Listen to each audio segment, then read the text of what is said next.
thank you very much for coming. I'm also grateful to those who are on Zoom. I will be welcoming your questions. I will talk a little bit, maybe not a little bit, I prepared quite a presentation. In fact, it's the first time since Alexei was killed, I'm publicly talking about him. He was my friend of 20 years. And we corresponded with him a lot while he was in jail. And to be honest with you, I was sort of aware that he was going to survive it, that Putin wouldn't dare to kill him. But I was wrong. I probably underestimated the kind of evil that runs my country now. When I was putting down this presentation, and I started thinking, what's the difference between these two people? Probably Putin and Navalny, or Navalny and Putin, are the most recognizable Russian names in the world. Just today, the New York Times announced that Navalny's autobiography, The Patriot, is going to be published by Knopf Publishing House on October 22nd. 500,000 copies will be printed right away in 11 languages, including, I hope, Russian. He started writing this book while he was surviving after attempt on his life by Putin's agents, who tried to poison him with the military-grade poison Novichok. He survived. It took him 5 months to get back on his feet, and then he returned back to Russia to go into jail. So as somebody, and today, Russian internet, Twitter and Facebook and everyone are writing one and the same sentence. Putin tried to silence Navalny, but he failed. Even after death, Navalny is going to speak out, and he is going to speak out. Navalny was everything that Putin was not.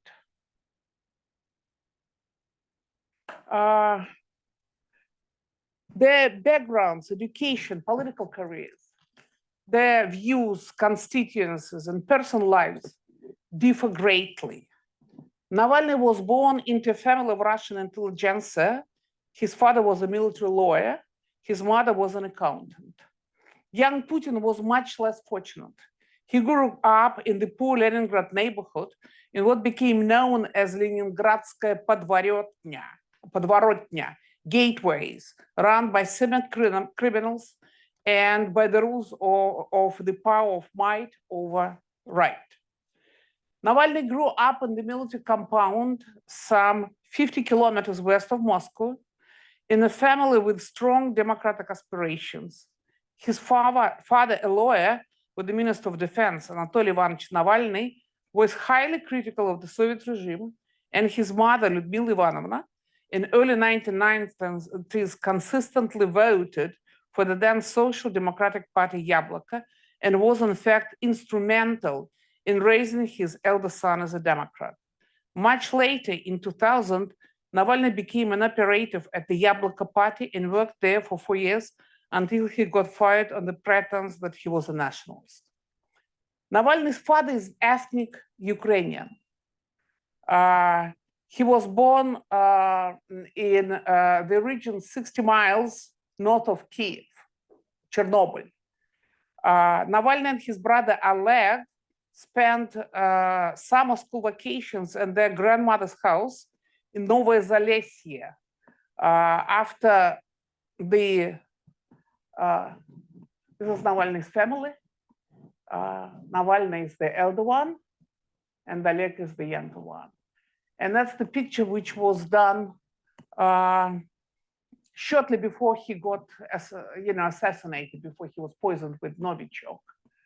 I love this picture. That's the entire family. They gathered. His parents still live in the military compound, 50 kilometers of Moscow.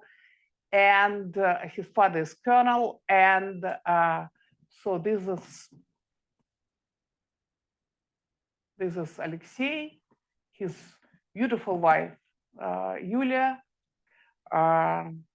This is his mom, Lyudmila Ivanovna. She's made out of steel. When Navalny was killed, she flew to the Arctic penal colony to take his corpse. They didn't want to give it to her. That's his father.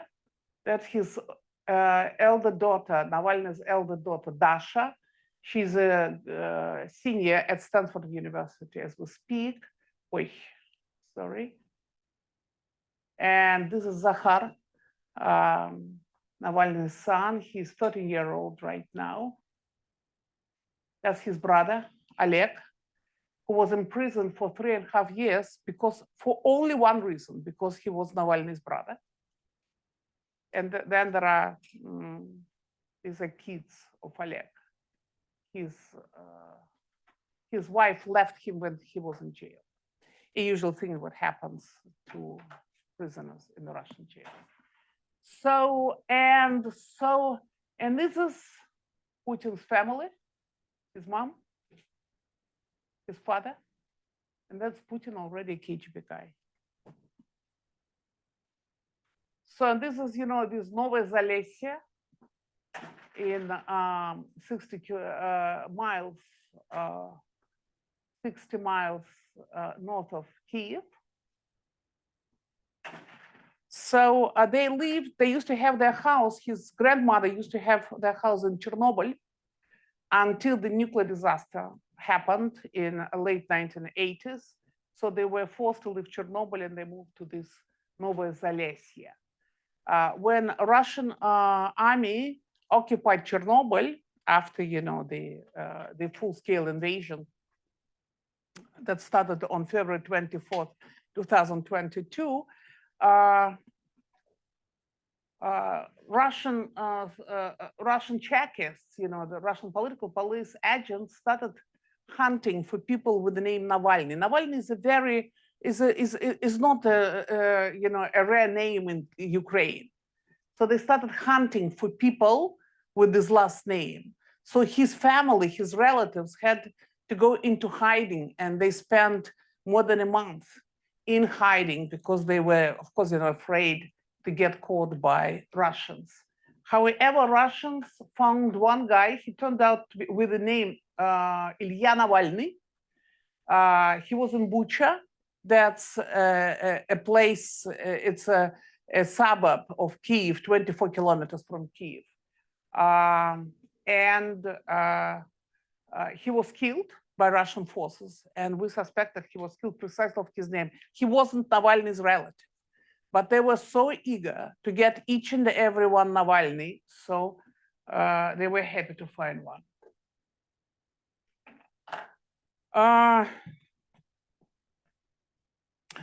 Navalny's grandma, according to the story that his mother told me, he hated the Soviets as much as the majority, as many wealthy Ukrainians did.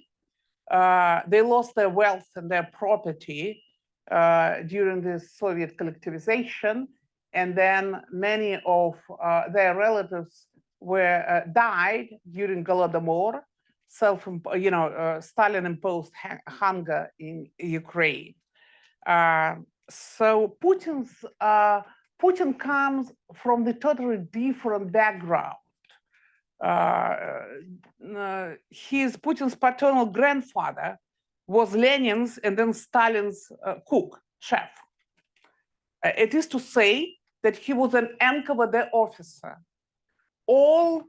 Everything that had to do with the Soviet leaders, whether it was Lenin, Stalin, or later on Brezhnev, Andropov, Gorbachev, doesn't matter, all their personal life was controlled by the political police. And NKVD, then MGB, then KGB, it doesn't matter, KGB. So this operation meant exactly the same. It was political police, the most repressive and the most dangerous institution existed in the Soviet Union.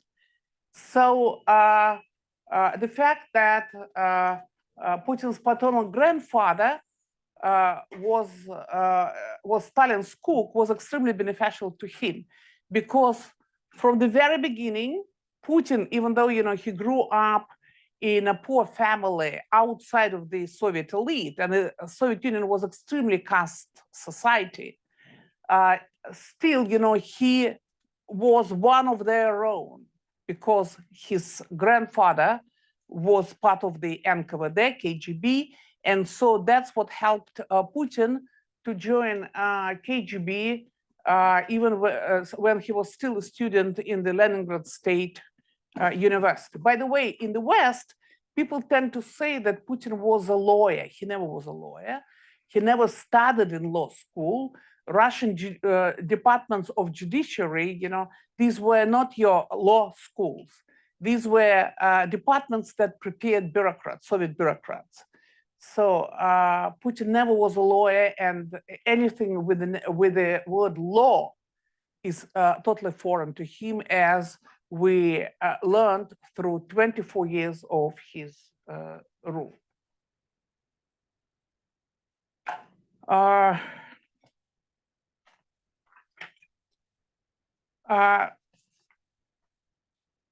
Before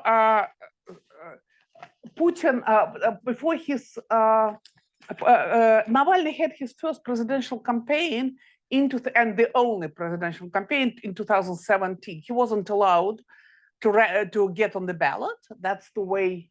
Putin never had any real elections, never had any real contestants. However, before that, Navalny became very well known first in 2011, 2012 in the Russian capitals during the major protests that it was outburst of called parliamentary elections in December of 2011. And somehow, I remember very well, I met him, it was the first time he got in jail, and I met him outside of the prison. And there were a lot of journalists. It was late at night. And I was so surprised. I thought, wait a second. Everybody around me, they were talking about Navalny as our future president. Somehow, it's like a miracle when, people all of a sudden realized that we got an alternative, we got a leader. And so since then, Navalny was gaining popularity day by day, year by year. Putin mentioned his name in 2013 when Navalny ran for the position of the mayor of Moscow. And it was the only time when Putin mentioned his name. And the second time he mentioned his name when he was dead. Only after he was dead. It was some sort of a mystique, Chekists, they were afraid even to pronounce Navalny's name. When Navalny ran his presidential campaign, he crossed the country from west to the east, and Russia is a country of 11 time zones, from north to south. He spoke at 89 regions of the Russian Federation. He opened his headquarters in every big region of the Russian Federation. The people who ran his campaign, these were young people, predominantly in his early mid-20s. And they were absolutely aware that they were going to elect their president into Kremlin. Of course, it never happened. Putin became the president of the Russian Federation de facto in late December 1999, when the outgoing president, Boris Yeltsin, the first president of the post-Soviet Russia, resigned and pronounced Putin as his successor. Putin never ran for the public office before. He had only negative experience with the electoral procedure and hated it. Putin was a top campaign manager when his boss, the mayor of St. Petersburg, you see him on the left. This is Anatoly Sobchak. He ran for this, and this is Putin. I love this picture because it's, it tells you all about the guy. Yeah, because usually, you see this matcha, topless, no. That's true Putin. So, Putin was head of Sobchak's campaign, and they badly lost. So, and Putin lost his job. He had to move from St. Peter to Moscow. In fact, it was beneficial to his future career. But the fact is that his only experience with electoral politics, with the ordinary folks, was very, very unpleasant. And that's why he never allowed to have any real elections in all the 24 years of his rule. He never was engaged in any public debates. He never had any real opponents. And even when somebody like Navalny appeared on the public scene, he made sure that he was banned from running. Putin became president. I don't want to say that he was elected because he wasn't elected. He became president 5 times, and 5 times it was an outcome of authoritarian and corrupted politics. Putin will go down in history as another dictator whom history knew and still knows a lot. Who remembers de Klerk, the last prime minister of South Africa now? Nobody. But every one of us will remember Mandela. Mandela is known and will be known by generations ahead. Putin will go in history as a petty dictator who killed the hero, Alexei Navalny, because he was afraid of him. And I think that's probably a little bit, too much about Putin, because I'm going to tell you the very briefly. We don't have, unfortunately, enough time for that. The story of a very special man. Navalny was a man and politician who made himself. He was a self-made man. He didn't become an alternative for a Russian opposition. He didn't become the leader of the Russian opposition overnight, or just because somebody brought him up on the stage, introduced, and that's how he then he became a leader. No, it took him years to learn, years and lots of effort to learn, to educate himself, to read books. Believe you or not, his last 3 years spent in the Russian maximum security jails, predominantly in the solitary punishment cells, were days and years of extensive study. I personally believe that education is closely correlated with political aspirations and with political views. Navalny wrote to me in one more thing before I'm sorry,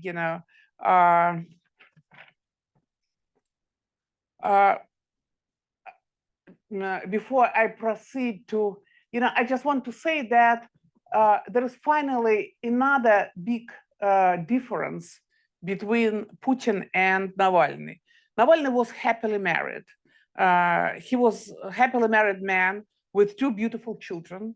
He was madly in love with his one and only wife, Yulia. And that's his children, after already there was an attempt on his life. While Putin divorced his wife and the mother of their 2 daughters. He's also known to have fathered 3 or 4 children out of wedlock with 2 of his partners. Officially, he never remarried. And officially, none of his other children were introduced to the Russian public, even though everybody knows, those 2 women who live with him. So in that respect, they also were very, very different. Navalny was killed in the Arctic prison on February 16th, 2024. and he became a living legend long before. But he became a living legend long before that. There was as I said, there was an attempt on his life. He survived, and he returned to Russia, to his constituency, because he believed, and he wrote about that in his Twitter posts shortly before he was killed. He wrote that there was no question for him to return or not to return to Russia, because after all, he wrote, if you have views, if you believe in something, if you ask people to follow you, you have to be ready to sacrifice for that. It was absolutely conscious decision for him to return to Russia. And his life became almost a biblical myth of the martyr, of the one who was killed, resurrected, and paid with his life again for people's right to choose and be free. And Putin was deadly afraid of this myth, because, Russia is the country of Russian Orthodoxy, but there are only 2% of churchgoers. But people believe in a lot of, mystical things and myths. And the same true for the KGB people. They're a little bit, pagans, I would say. They believe in some strange things, as we know from Putin's trips to bath in the deer's blood, or to be with, all kind of strange things. But important thing that he was afraid of these myths, that of Navalny becoming a real legend, and that also was the reason why he finally killed him. As I said, I believe, I'm going to tell you about that Navalny evolved from being a Russian nationalist to becoming a liberal nationalist and an adherent of parliamentary republic and civic nation. Beginning 2011, he was constantly persecuted. He spent, wait a second, he spent more than 200 days. He was sentenced 14 times in the span of 7 years. He spent more than 250 days in different jails and prisons. Of that, 260 days he spent under the house arrest. That's, Navalny is out of his first jail in December 2011, when all of a sudden he walked in as a good fellow for many of us, and walked out of this jail as the future president of Russia. And then time and again, they were putting him, the state was initiating all kind of kangaroo courts against him on trumped-up charges. There was the case of Kirill Les, there was a case of Yves Rachat,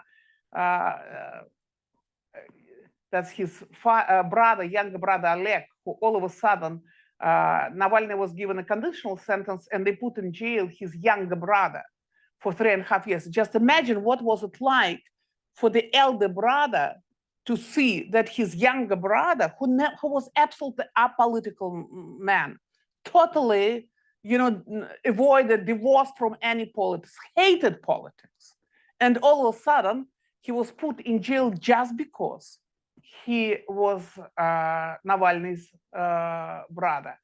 And this is, I believe it happened in 2017, when the Green Acid, somebody pushed a green acid at Navalny's face. He had problems with his eyes. He never, his right eye never recovered, even though, he had to do a very substantial surgery outside Russia, and it was a whole affair to get him a foreign passport. But anyway, that's Navalny. After he woke up, he was 17 days in coma after he was poisoned with Novichok.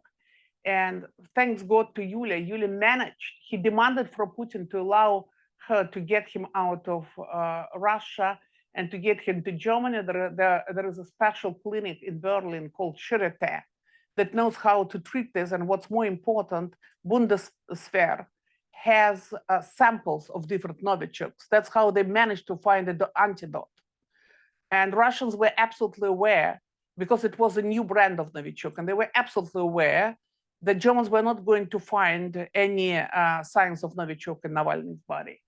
And there was a secret lab in Bundeswehr that apparently had all the new variants of Novichok, and that's why Navalny survived. And that's Navalny on the board of the Russian airline Pobeda, Victory. He was a great politician, you know. He specially booked his return trip on this, you know, it's a pretty cheap airline. And so he specially booked his return trip on Victory. So he returned back and he was arrested immediately at the Moscow-based Sheremetyevo International Airport, and he never got out of jail. First, he was sentenced for 3.5 years because he didn't show up to the parole officer in Moscow, and he didn't show up because at that time he was in coma in Charity first. So then, while in jail, he was already he was sentenced for another 9 years, and that's the last time I saw him. I was the main witness on the side of the defense. I testified to this kangaroo court. It was conducted inside the penal colony, number 2. And so I testified for 2 hours. And that was the last time when, then I came, you know, for the sentence. And that was the last time that we saw each other. Since then, we were corresponding via letters. So in September 2023, Navalny was sentenced by another kangaroo court to 19 years in maximum security penal colony for creation of terrorist organization. So-called, you know, Moscow court pronounced Anti-Corruption Foundation as extremist and terrorist organization. On that basis, Navalny was, as a head of the organization, a creator of the organization, was sentenced to 19 years, and 3 of his lawyers are in jail right now, precisely because they conducted communications between the head of terrorist organizations and people outside of prisons. On December 23, Navalny was sent to the edge of the earth, Arctic penal colony, 61 kilometers off the polar circle, to the penal colony nicknamed Polar Wolf, in the known town of Kharp. It was some 19,000 kilometers, 1,200 miles from Moscow. And he was killed in this penal colony on February 16, 1900 kilometers, yes. That's, so you see, this is Moscow. Wait. This is Moscow, and that's this Arctic penal colony. You have to cross the entire country. You fly for 4 hours to the city of Salihard. That's the Gulag, one of the capitals of the Stalin's Gulag. And then during the winter time, you cross the Ob River on ice. And during the summertime, you need a boat to cross it. That's how you get to this Labatanga district, to Kharp. And Kharp, just, you know, it is a small town of 3 different penal colonies. So that's where they sent him, and of course, it was much easier to kill him there. He was buried, 2 weeks later. He was buried in Moscow. Tens of thousands of people came to say goodbye, even though Russian authorities, there is extremely repressive regime currently in Russia. And people were warned that they were going to be filmed and they were going to imprisoned if they show up for the funeral. Still, thousands of people came. And and then for the next many days, people were bringing the flowers. It's Russian tradition. And still, now that's already 45 days after he got killed, people still coming to his funeral. And finally, of course, talking about the difference in political views, it's no brainer now to say that Putin built a fascist regime in Russia. It's the Mussolini type, Franco type, Salazar type of fascist regime, the one that existed in Mussolini, Italy, in Portugal, and in Salazar's Portugal, in Franco, Spain. And that's exactly what Putin built in Russia. But as I said, the most interesting part about Navalny, is that how he made himself, Navalny. He graduated from a high school in the military compound. It wasn't the best school in the world. It was probably a pretty bad school. So he failed to get into Moscow University. Back then, it was the best university in the country. So he got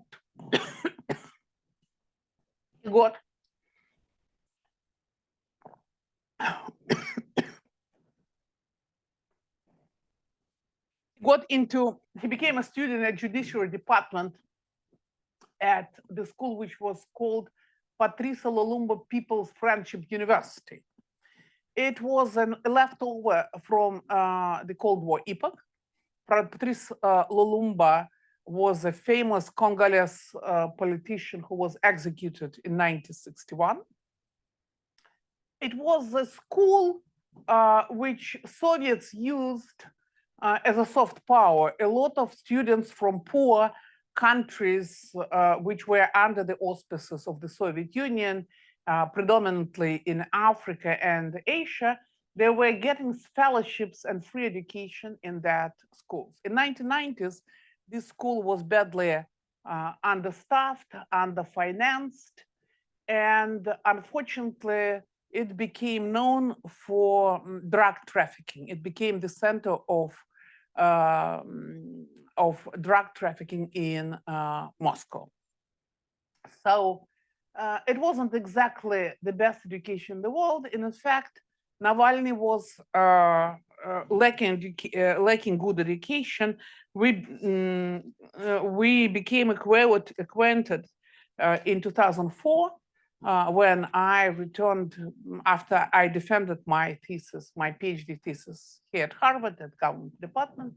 I returned back to Moscow, started teaching at the Moscow University, the High School of Economics. I was teaching institutional theory of the state and also theory of political regimes. And that's when I decided to gather a group of young politicians and try to learn with them grassroots politics and read a little bit of Aristotle and a little bit of Locke and some other books which were never read in Soviet schools. Political science didn't exist in the Soviet Union, and it didn't exist through the entire 1990s. Sociology didn't exist, So humanities were existed in a way of studying languages, linguistics, which was important for creating all kinds of conspiratorial codes, for the KGB and army.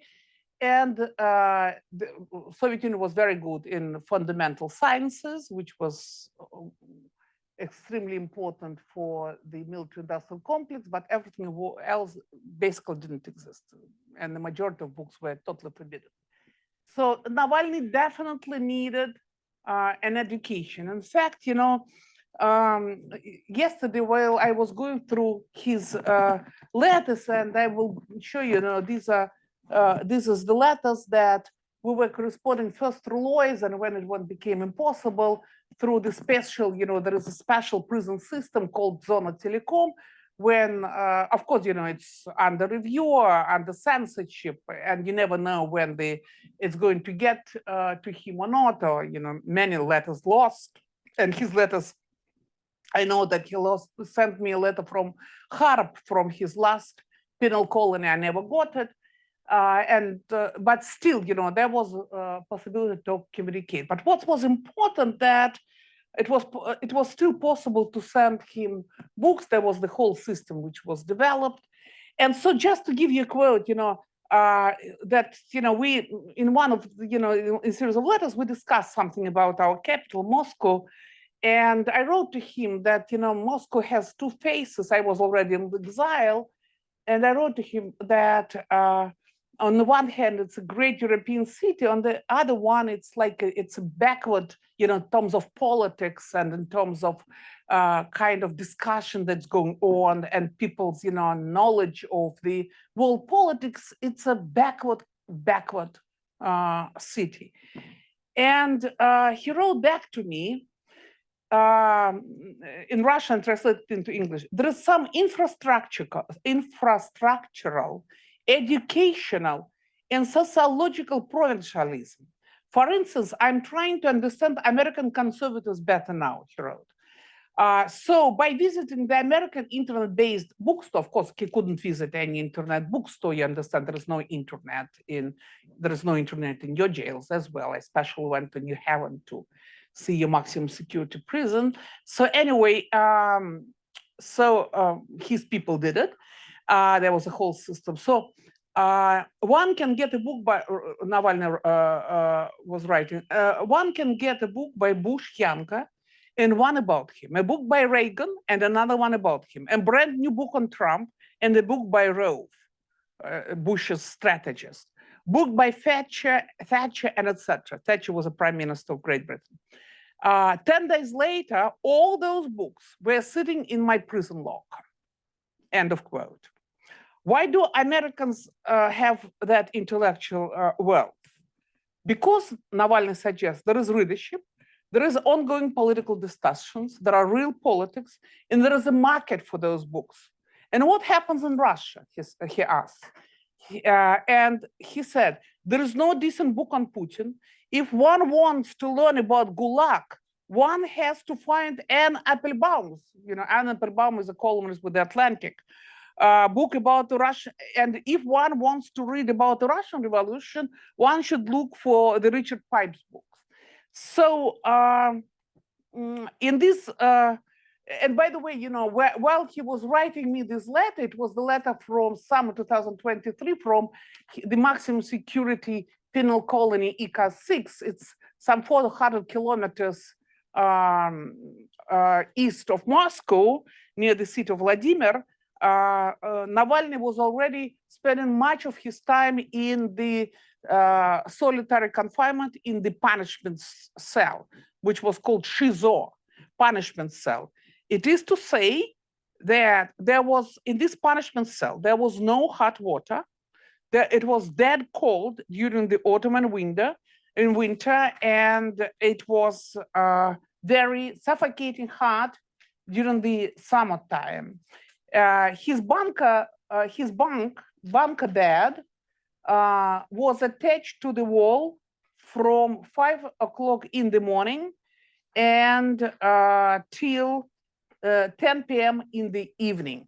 He was allowed 3 cups of hot water per day for each meal. He had 10 minutes to eat his each meal.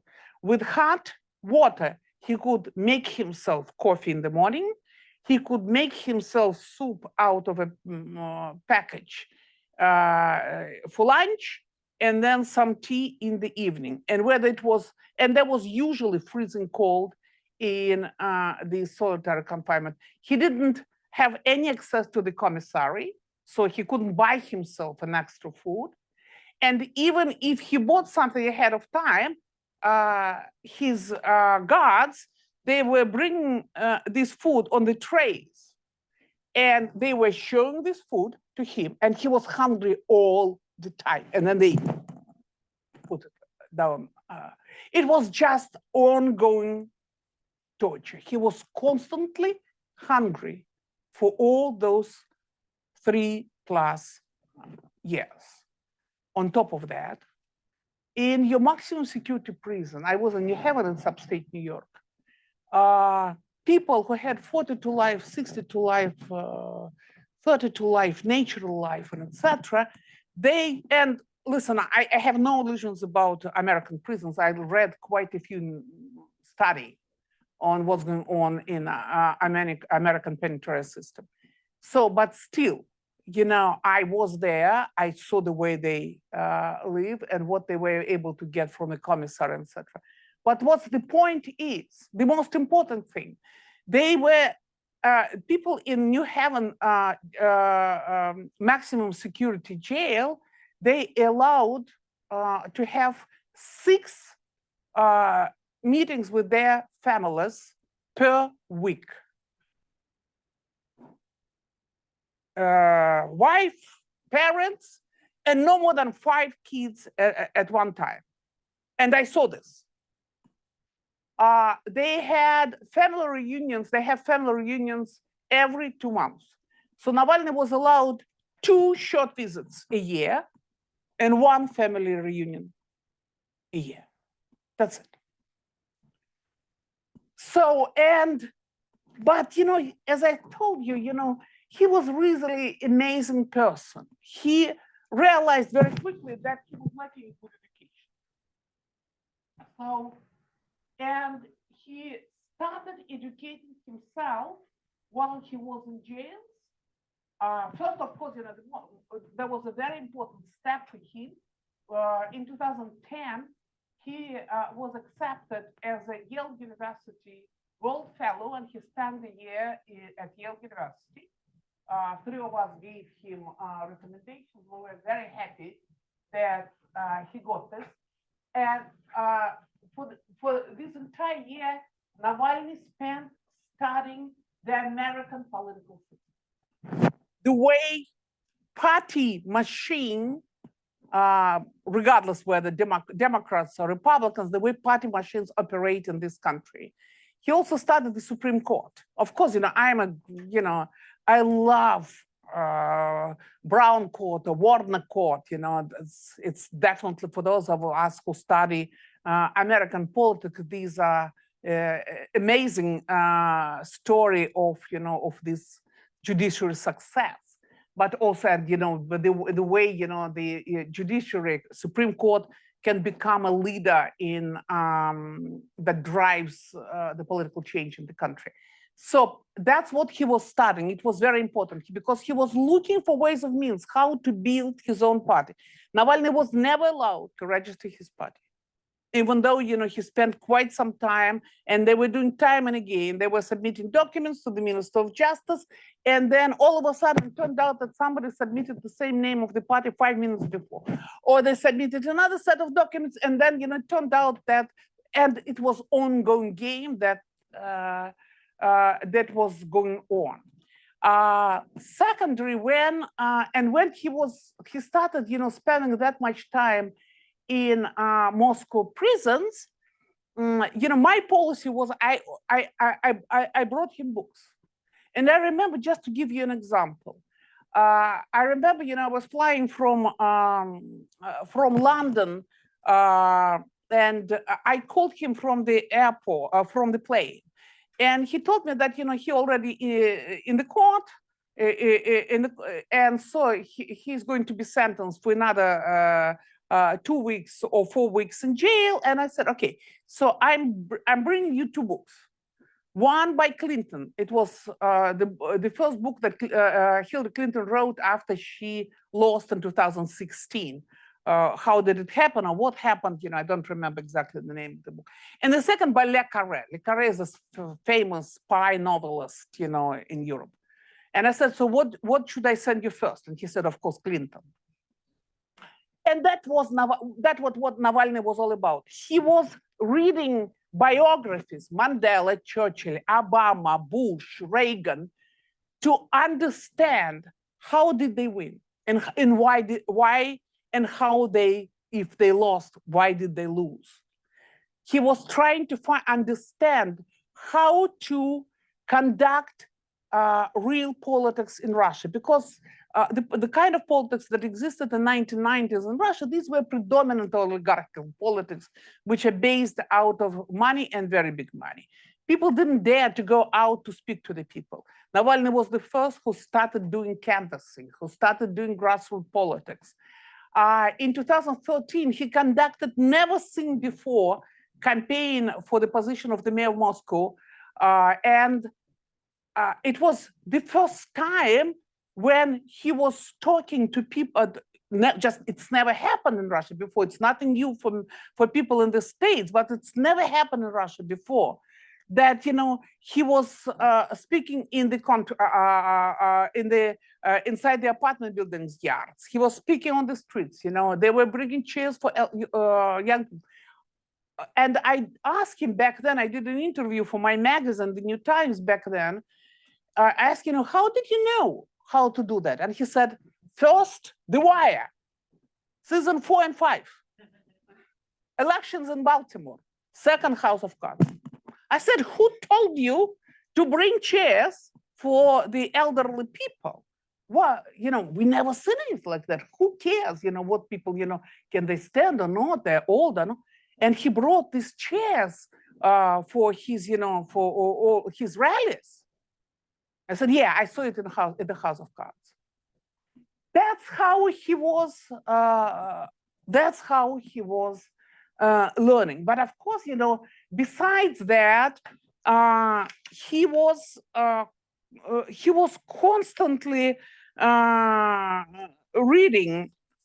I want to show you something. That's how you receive, just so you know, because people ask me all the time, how did you communicate? Did he have access to internet? Of course not. But that's he responded to my letter. I pay for the letter. I also pay for the spare pieces of paper. I usually try to pay for 10 pieces. In this case, he was going to get 3 or 4. So, and that's he was, on the left, for those of you who can read Russian, you see Navalny Alexei Anatolyevich, and Kamu, and that's to be so. And that's one of those, for instance, letters. In this letter, it's in Russian, but it just it tells you once again, something about Navalny. I advise him to read Nietzsche. Nietzsche has, very interesting essay called on advantage and disadvantage of history for life. And there are a lot of similarities between the Nazi Germany and the contemporary Russia, to be honest with you.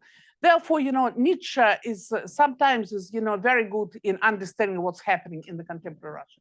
And that's exactly what he writes. Zhenya, so thank you so much that you advised me to read Nietzsche.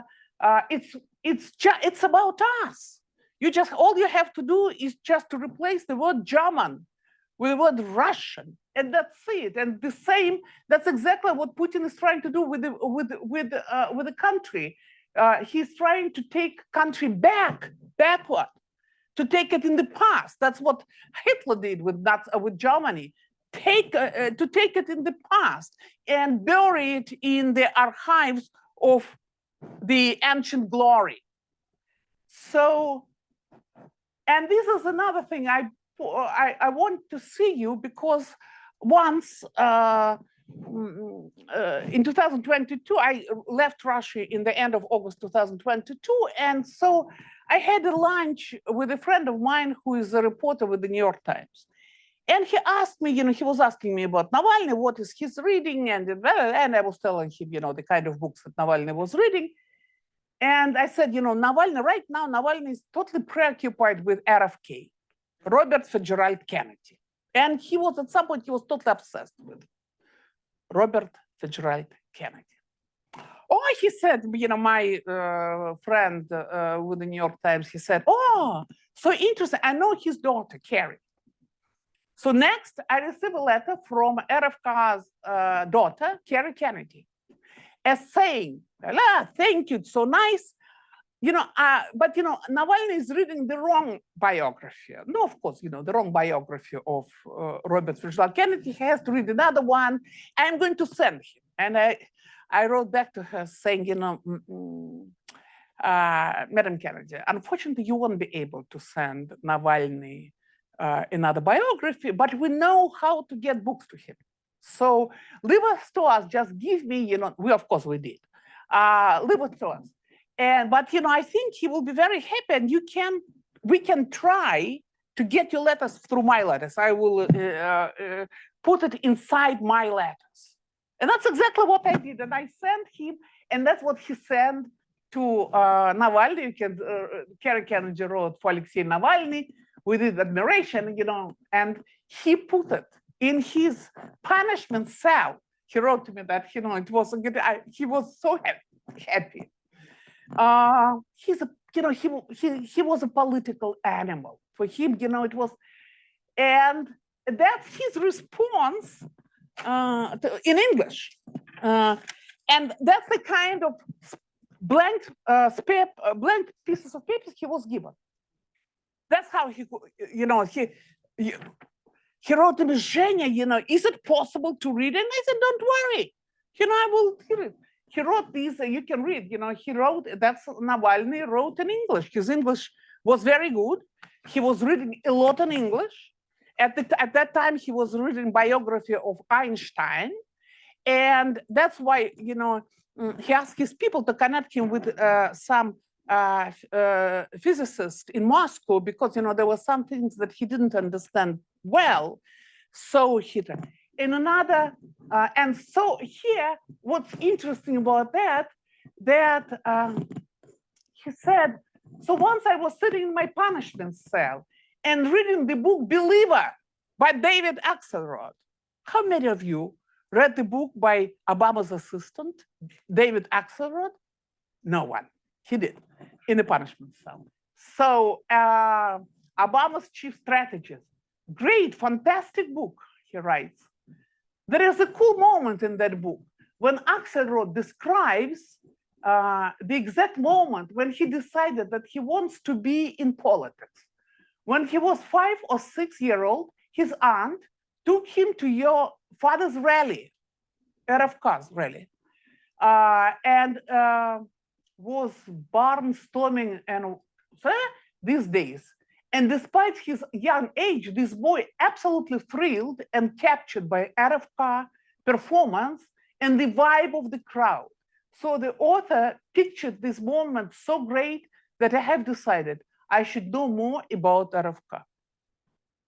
Just once again, I just told you that that guy was sitting in the punishment cell. The famous Soviet time dissident Natan Sharansky, who spent 465 days in a punishment cell during the span of, I believe, 8 to 9 years. He wrote that Navalny, the bravest man he ever seen in his life, because Navalny spent more than 300 days in 3 years in this punishment cell, and he was thinking about RFK, and but that's how she was learning to become a politician. That's what happens when somebody consciously trying to evolve, to understand himself and to understand the world around and to formulate his views. He understood that it was very important for him to be better educated than ordinary folks, that, all these, this provinciality of the Russian people, he had to deal with that, and he was going to deal with that with his knowledge.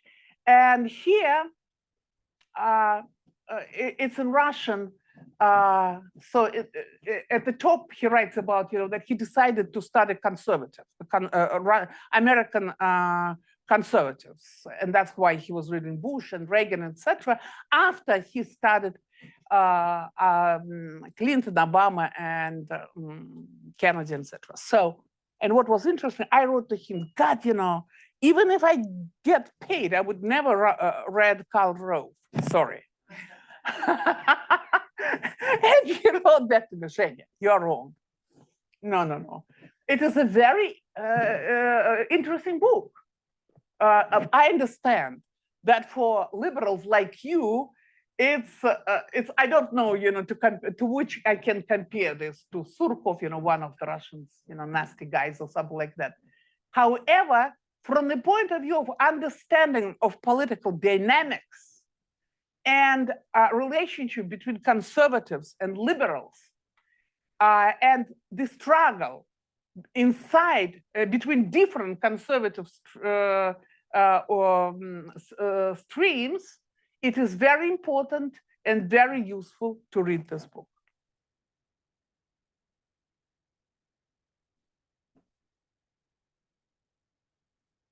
Here he writes that I decided in my, I made for myself, he writes, a study program. So I decided that I have to understand the internal politics of the United States, number one, and second, China. So from the first days in jail, I'm corresponding with a specialist on China. He's a historian, and he helps me a lot. And he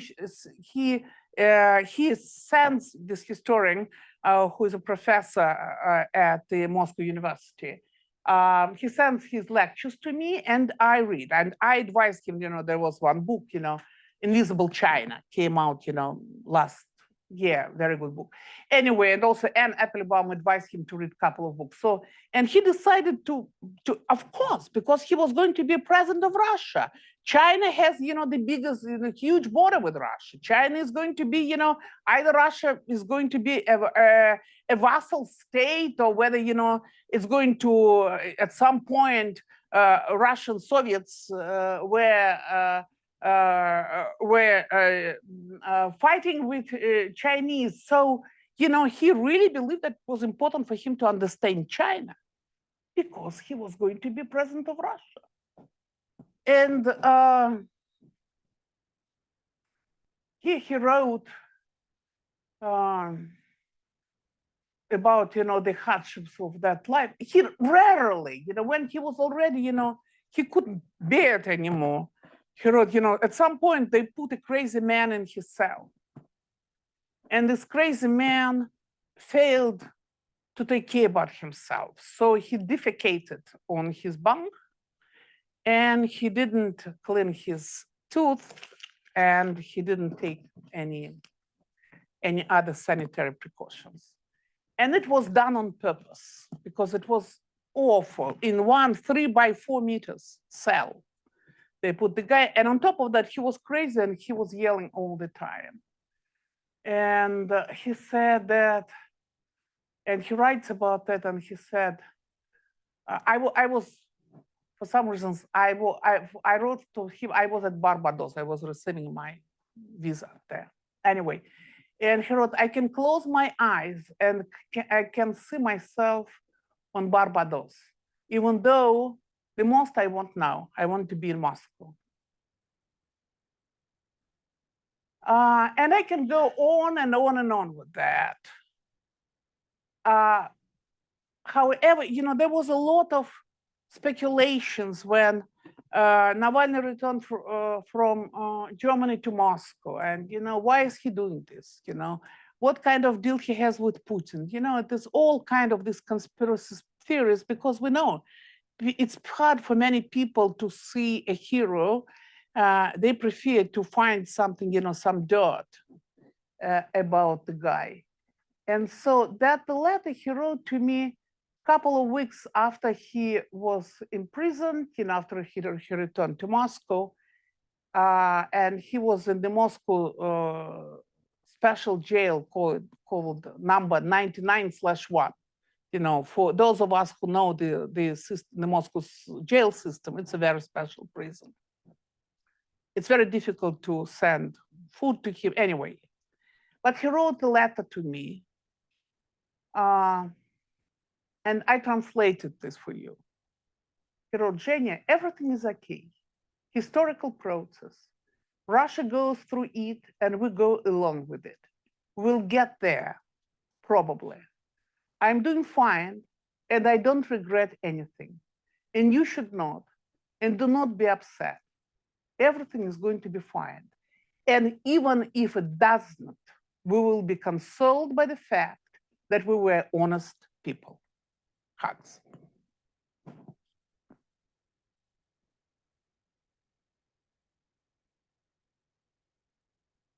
And this is what his friends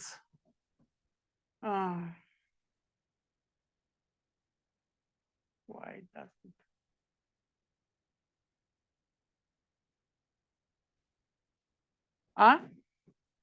maybe here.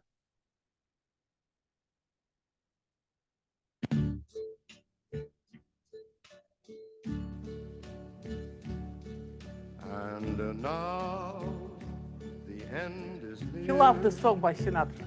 And so I face the final curtain. My friend, I'll say it clear. I'll state my case, of which I'm certain. I've lived a life that's full. I traveled each and every highway and more. That's good. Much more than this, I did it my way.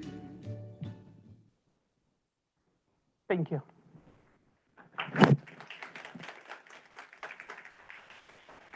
Do we have time for questions? Okay. Hi. First of all, I'm sorry for your loss, and I'm sorry for all of our loss, because truly, yeah, what an extraordinary person, and it's a huge loss for the planet. How is Yulia Navalny? Yulia Navalny seems equally strong and amazing and inspirational. And how is she doing? And is she still, I'm sure she's carrying the torch, but can you just talk about Yulia and her future role? Thank you very much for your question. You know, I always kept saying that Alexei Navalny was in fact two people, Yulia and Alexei Navalny. They were extremely close. They discussed everything together. Yulia was always sort of in the back, and her main job was to take care about him, family, and to raise kids, but also they were, you know, they were very, very close friends. So I hope it's very difficult for her because he never wanted to be public. But, you know, she was, when she learned, you know, the first day of the Munich security conference that Alexei was killed, she just came out and she said, Putin is going to pay for that.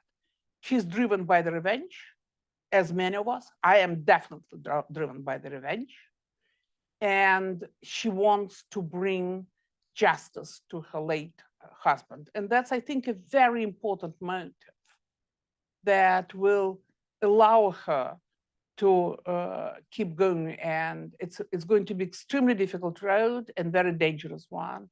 And they will try to kill her, no question asked. So, but I hope that she manages to finish, or, you know, to try to lead the way, or at least to a certain extent the way Alexei did it.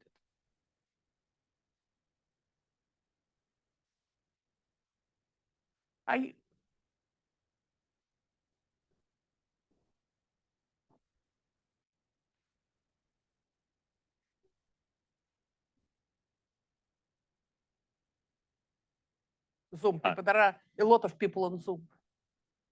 Thank you very much. I wanted to ask you about that last letter that you translated. the line historical process.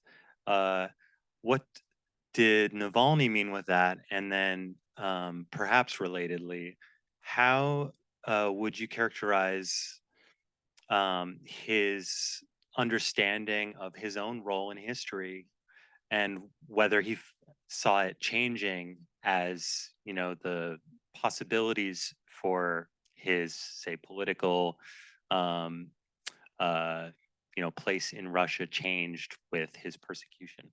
Thank you. I don't want to make up anything because, you know, he's dead by now, so I cannot ask him. I can tell you what I know for sure. He was going to be a president of Russia. His idea was that he was going to get elected as a president of Russia, conduct constitutional reforms, and turn Russia into parliamentary republic. Because obviously, you know, we see the time and again, you know, the absolute rules or, you know, the one-person rule is taking Russia on the same path of dictatorship as it was under Tsars, under Soviets, you know.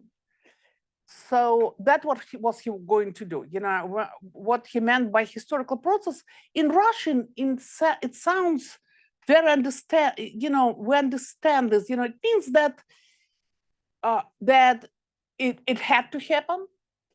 Most, you know, he knew that that Putin was going to put him in jail. He wrote to me in another letter, Zhenya, did you really think that he was going to put me in jail for a couple of years? Of course, he was going to put me in jail until he himself alive. So that's probably what he meant by historical process, that Russia is going through this awful evolution, you know, and then it was before the war started. It is that letter was written in March of 2021. And then, you know, when the war started, this whole scale invasion in Ukraine, Navalny, each and every speech that he did in court, in these kangaroo courts, was against the war in Ukraine. Yeah. Mm-hmm. Do one from online real quick. Yes. They asked, do we have a sense of how many Russians want an alternative to Putin? Should the international community improve Russia's chances to escape his rule? I'm not sure I got it. How many, do we have a sense of how many Russians want an alternative to Putin? Should the international community improve Russia's chances to escape his rule? What do you mean by international community? Should I expect that the international community is going to bomb Kremlin? I hope that somebody nearby, you know, will manage to slit Putin's throat. Even though, you know, I personally would like to see him in Hague, in the International Court of Justice. I would love to report from there. That's my dream, just to live long enough to report from, you know, when Putin will be behind the bars, behind in the cell. I think we know for sure that 20% of Russians strongly against the war, 20% of Russians are in favor of the war, and the rest are in between trying to survive. So definitely there are, but we know this, that's the nature of authoritarian regimes. All of a sudden, we know that all of a sudden, they collapse, those regimes, and all of a sudden, those who were applauding, you know, a dictator, all of a sudden they say that they were, you know, they were the first to say that, you know, down with Honecker. I can tell you the communist leader of Germany, Honecker, 10 days before the Berlin Wall fall, 70% of Germans said that they were going to vote for Honecker. 10 days before the wall went down. It has, you know, sociology doesn't exist in this type of regimes. We don't really know what's going on there, but we do know that regimes are extremely unstable. That, you know, and sooner or later it's going to collapse. Just, you know, unfortunately, Navalny was not going to see it, but at least, you know, we can, as he said, console ourselves with the fact that we were honest people. Yeah. Do one more in the room.